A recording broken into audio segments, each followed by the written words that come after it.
Hi guys, welcome back with me again in this channel. On today's tutorial, I'm going to show you how you can add morph transitions in Capcut.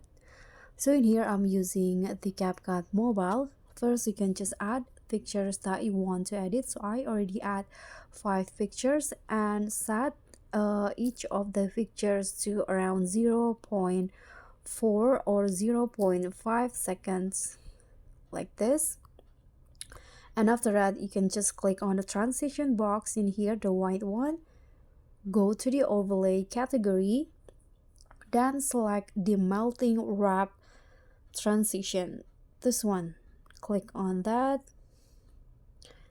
and adjust the duration, but I'm going to go with 0.2 seconds. Now tap on apply to all, click on the check icon, and you'll have this morph transition.